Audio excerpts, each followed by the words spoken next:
पिला माने तम समस्त को मु स्वागत करछु मो YouTube चैनल तो +2 सेकंड ईयर आर्ट्स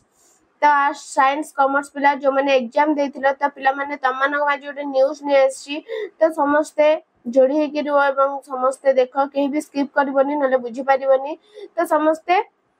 वीडियो देखिया पूर्व चैनल नुआथिले सब्सक्राइब कर दबो बेल आइकन को दबाई दबो नोना नोटिफिकेशन पाई लाइक शेयर कर दो तो पिला माने हमें देखिबा कोन देची ना भुवनेश्वर रीजन पास आर ओडिसा पछे तो एटा आ माने एई संवाद ने सिगन तमर जेहेतु सीबीएसई पिलांकर भार जाईची तो सीबीएसई पिलांकर सीबीएसई पिलांकर भार तांकर पास आर केते ना 88% सीबीएसई पिलांकर पास आर 80% तो हमर केते हबो कोन हबो से विषय रे आलोचना करियो न्यूज़ टी कोन हम ताको डिटेल्स रे पढिबा बुझियला तो आज हमर भी भारिबारे अछि जेहेतु सीबीएसई पिलांकर भारी गलानी तो आज सॉरी आज हमर कोन ना एग्जाम डेट जो रिजल्ट डेटा डिक्लेयर हे जो आज तमर आसीबार अछि एग्जाम डेट कोन भारिबो तो आज कहि देबो तो काहे कि ना तो सीबीएसई पिलांकर भारी गलानी आज डिक्लेयर करि देबो तो पिला माने देखो कोन देछि किछि भी कहि होनी डिक्लेयर किंतु बहुत चांस अछि आज डिक्लेयर करिवार तो कोन देछि भुवनेश्वर केंद्रीय माध्यमिक शिक्षा बोर्ड तो सीबीएसई पिलांकर दशम पिलांकर बढ़िछि किंतु द्वादश रे कमिछि सीबीएसई कर दशम अपेक्षा द्वादश रे कम तो दशम कर पास आर होछि 98 बोधे 98 किंतु द्वादश रे पास आर होछि केते ना 88 तो कोन देछि ना केंद्रीय माध्यमिक शिक्षा बोर्ड सीबीएसई भुवनेश्वर रीजन अधीन रे तीनटी राज्य रहिछि ओडिशा पश्चिम बंग और छत्तीसगढ़ मोट 1725 टी स्कूल दशम श्रेणी पढ़ा जाइए सही परी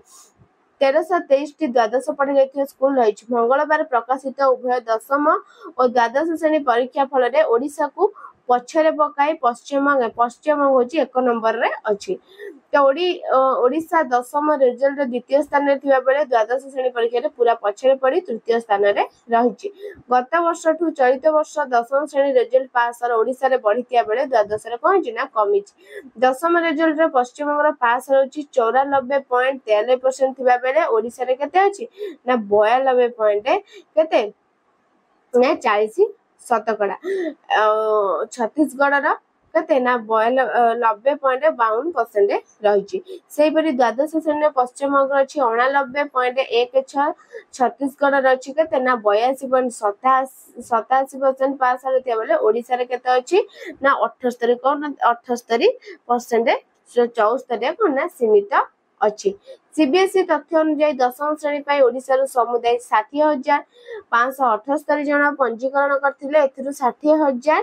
केते ना 315 जन परीक्षा देथिया बेले 55,734 जन उत्तीर्ण होइछन्ती केते ना एति कि एग्जाम देथिले ताद्रु कोन पास हेचन्ती 55,734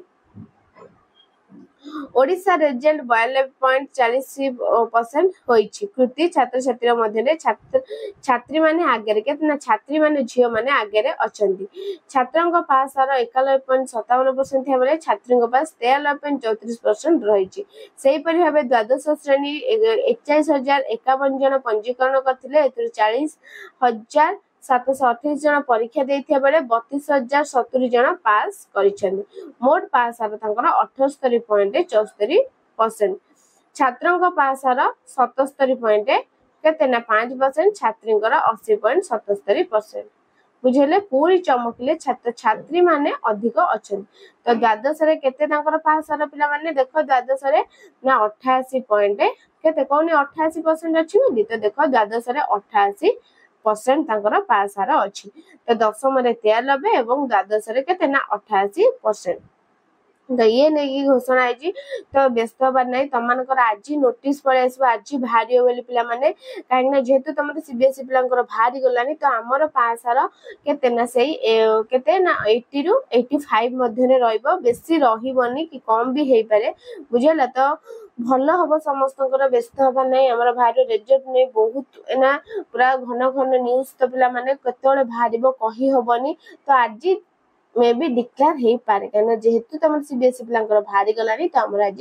डिक्लेयर हे जिवो बुझला तो वीडियो भल लागितले लाइक शेयर सब्सक्राइब कर देबो चैनल एमती जोड़ी रहतो धन्यवाद